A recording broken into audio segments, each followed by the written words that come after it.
Now available in paperback and e-readers, Spinsterella. Discover the dark side of love in this goth and lovely romance with Spinsterella. Get Spinsterella in paperback and e-readers at your favorite online bookseller today. A couple of days ago, your Nick Cannon wound up getting released from his contract with CBS Viacom for making allegedly anti-Semitic statements. And many people are saying that the reason why Nick Cannon lost his show with CBS Viacom was because of what he said. Now, when I take a critical examination of what happened to Nick Cannon as related to him losing his contract and then later apologizing for what he said, I see an individual who didn't learn any lessons from what happened to Nate Parker. Now, a couple of years ago, your Nate Parker went out here and made the film Birth of a Nation, and this film was about Nat Turner in the Slave Rebellion. And this film got a lot of praise from many in Hollywood, and many black men and women thought it was a very empowering film. Unfortunately, your Nate Parker didn't understand that the game was chess, not checkers, and he didn't understand that white supremacy controls both sides of the argument in Hollywood. And because Nate Parker didn't understand that the game is chess, not checkers, and that white supremacy controls the game in Hollywood, he was not thinking about his optics. Now, what are optics? Optics are how things look to the general public and how things appear in society. And your Nate Parker, he wanted to make this film, Birth of a Nation, about Nat Turner, who led the Slave Rebellion. And he wanted to make this film not understanding that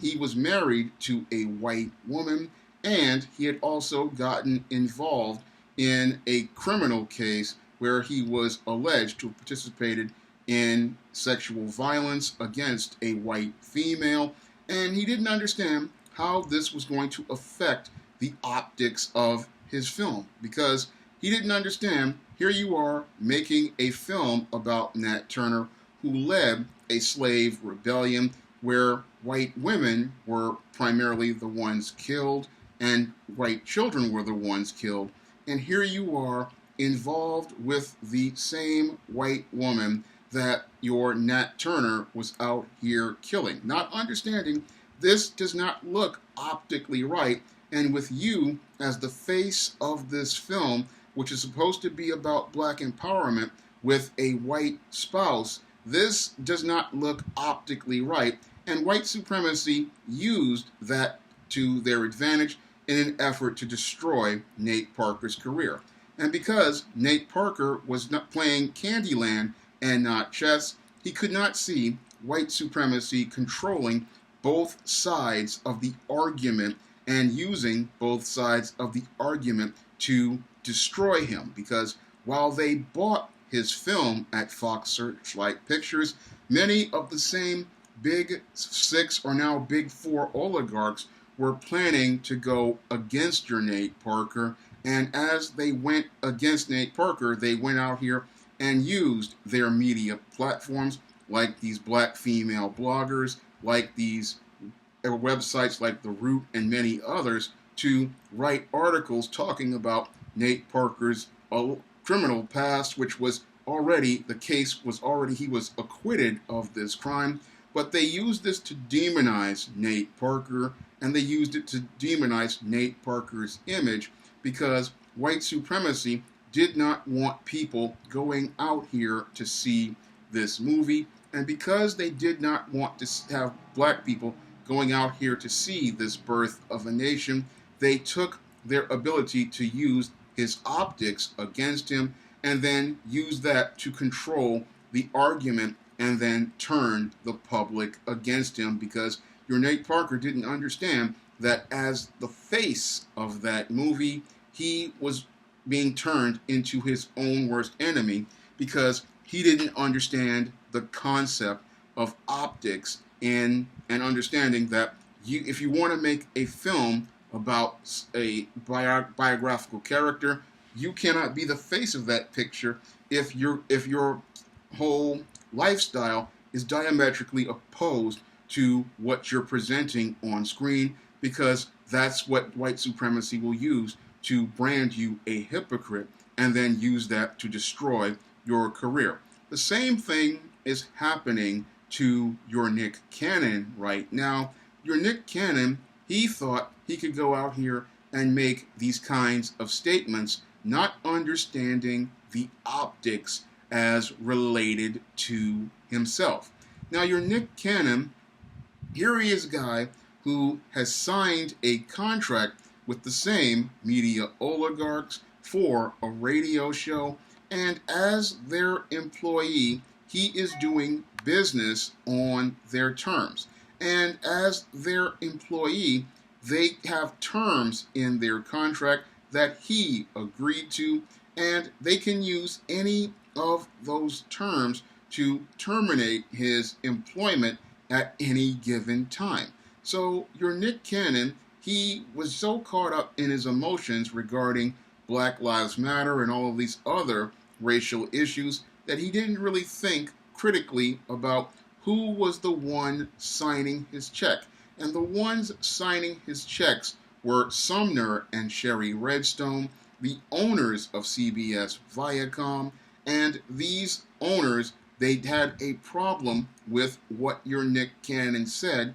and as their employee, they didn't decide to pull his chain, because usually when a white employee like a Howard Stern or a person like Howard Stern makes a statement like this, they will pull the guy's chain and they will let him know, look, you're crossing the line here. But they don't do that for heterosexual black men. And your Nick Cannon didn't get the memo because he was caught up in this Hollywood world. He believed in this rainbow, and he believed in all of this rhetoric as related to Black Lives Matter. He didn't understand that the same white supremacists who got rid of Nate Parker were going to get rid of him in the exact same fashion, using the same optics to use him against himself. And then, because they control both sides of the argument, then using that as a justification for his termination. And that was the reason why they got rid of Nick Cannon, because he was saying things that they did not tell him to say, and that he was somebody out here trying to do things not on their terms, even though he signed up on their terms. And because he signed up on the terms of white supremacy decided to break the toy before the toy got out of control. And what happened to Nick Cannon led to Nick Cannon then recanting, and your Nick Cannon, by him recanting, showed white supremacy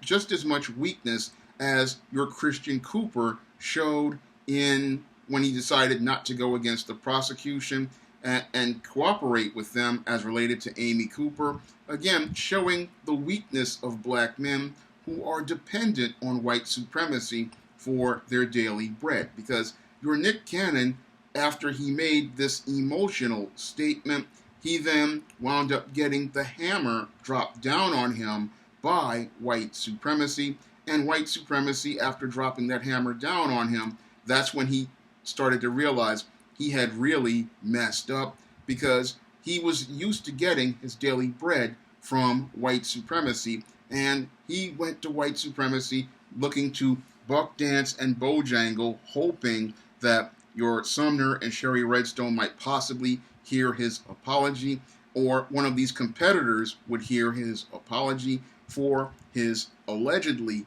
anti-Semitic statements and his anti-white statements, and they thought, okay, he will be able to get some crumbs from these oligarchs' table. That's what your Nick Cannon wanted to try to do with this apology, try to get crumbs from the table and try to get back in the good graces of the slave masters who were paying him his paycheck. But the gravest mistake that, again, your Nick Cannon made was the same one Nate Parker made trying to deal with white supremacy on white supremacy's terms. Because the media arm of white supremacy, when you deal with them on their terms, you are nothing more than a puppet, and you say what they tell you to say and how they want you to say it. You have no control over the argument. You have no control over the narrative. And many of these black males, they're thinking that of this rainbow concept as related to media, not understanding that you are only there because they are allowing you to be there. And because they are allowing you to be there, you have to parrot whatever they tell you to say. And if you don't parrot what they tell you to say, then they show you the door. Or if you try to push narratives that they are against, what they do is, like again with Nate Parker, they will buy your concept and then use your concept to destroy your career long term. This is why, if you want to go out here and have a career in entertainment and you want to be a black entertainer, you have to have your own media platform. And this is the other problem that Nick Cannon made the grave mistake on. He thought he could go on these oligarchs' platforms making his own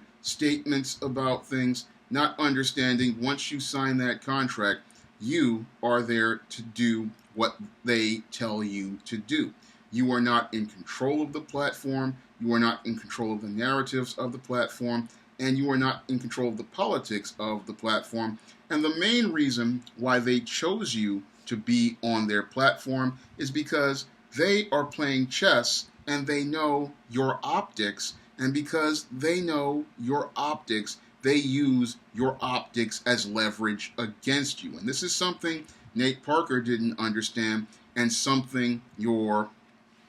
Nick Cannon didn't understand. These oligarchs, these media platform moguls, understand your optics better than you. And because they understand your optics, they then use that to control you and control the narrative as related to the media you present on their platform. And this was something that Nick Cannon wasn't thinking about until he got his release from the contract, because in the fine print of that contract he signed, he was doing business on their terms. And when he did business on their terms, they found a clause to go out here saying something like hate speech or something like that to release him from his contract and terminate his employment. And moreover, the reason why they did this publicly was to send a message, because Howard Stern had made numerous statements similar to what Nick Cannon has made,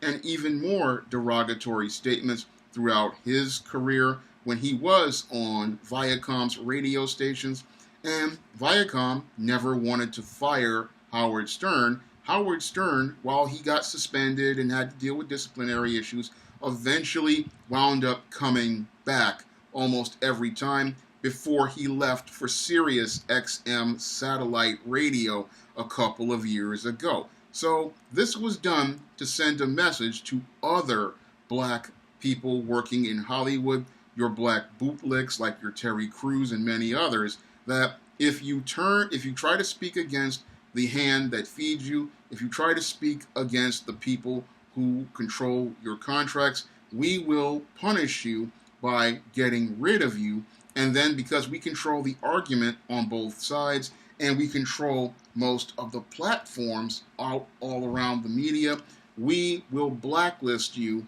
and keep you from ever finding any sort of employment, similar to what happened to Nate Parker. And this is why your Nick Cannon is now buck dancing and bojangling and apologizing, because he knew that he alienated his slave masters, and because he alienated his Hollywood slave masters and the media arm of white supremacy, he's not going to be able to get employment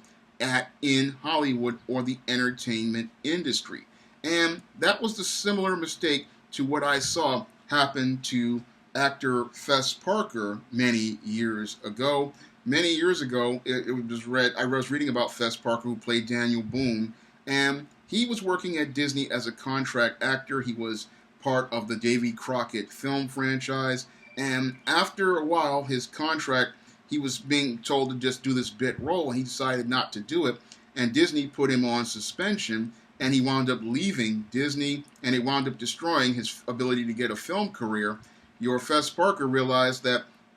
he couldn't deal with these companies on their terms, and he started to go in a different direction. And from that experience he had at Disney, he adapted, and in the 60s did the Daniel Boone Show. And when he was doing the Daniel Boone Show, he owned that show, and he was a producer on that show. So he learned from his experience with the Disney Corporation that you have to own something. And after that, he wound up building tremendous wealth from the ownership of the show and the syndication rights, and then going out here, buying a hotel and then a winery, and he built wealth that way once he left Hollywood in the 70s. And your Nick Cannon, now that he has been let go of the oligarchs, he really needs to read about Fess Parker and what he did, because what Fess Parker did after Disney let him go was he reinvented himself,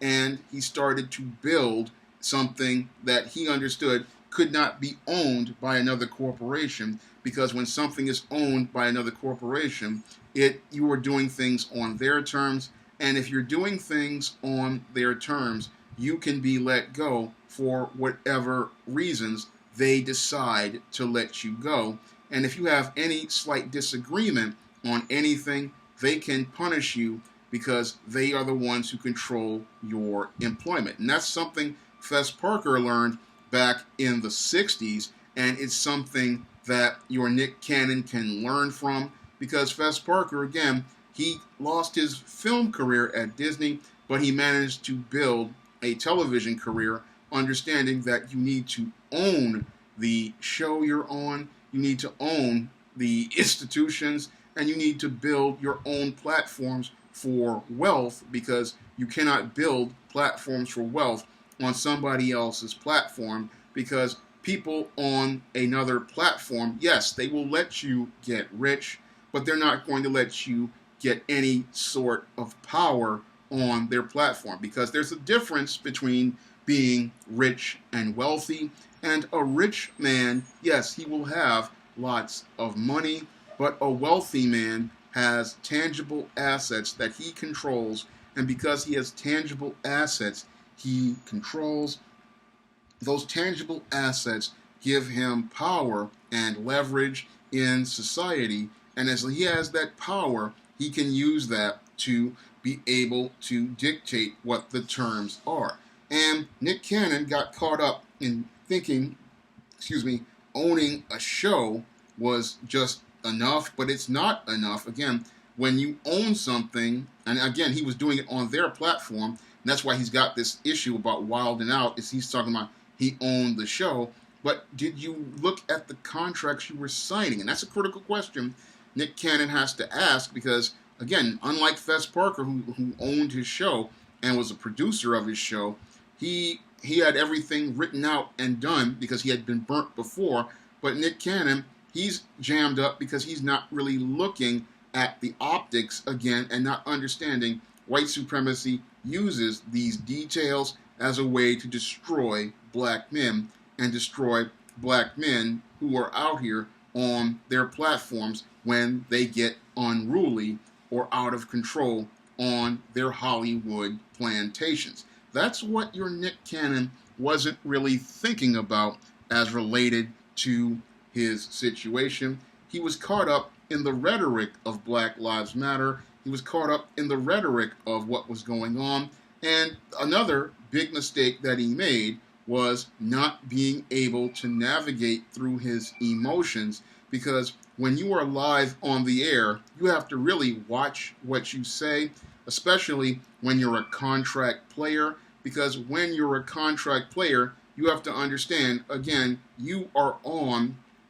another man's terms, and because you're on another man's terms, you have to watch what you say so that you don't wind up alienating the people who sponsor you or the people who are paying you and signing your check. And that was the big mistake. That was the other big mistake Nick Cannon made, was thinking that he could go on another man's platform and say what he wanted, not understanding that while we have free speech in America, when you work for somebody else's, on everybody else's platform, your speech has to fit their narrative and your speech has to be done on their terms. So that was the other mistake that Nick Cannon made, and there's a way for him to come out of this again, and that is to take that critical look at Fess Parker and how he rebuilt his career after Disney, because if he could overcome and have a new career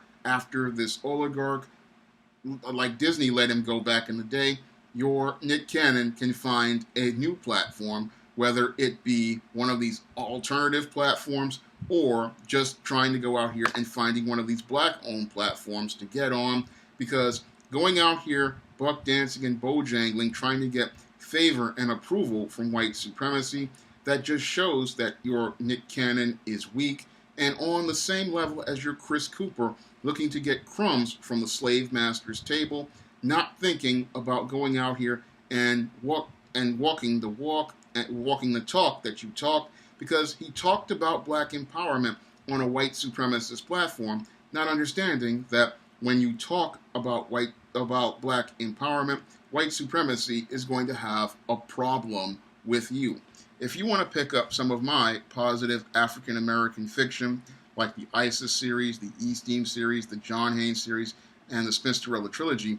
you can find all of those books on Amazon.com in paperback and Kindle format. You can also find them on Smashwords, the iBookstore, and Google Play. And if you want to see me make more classic videos like this, you can head over to Patreon, PayPal, or my Cash App to drop a donation by clicking the links in the description box. That's all I have to say for this video. You can comment, rate, and subscribe.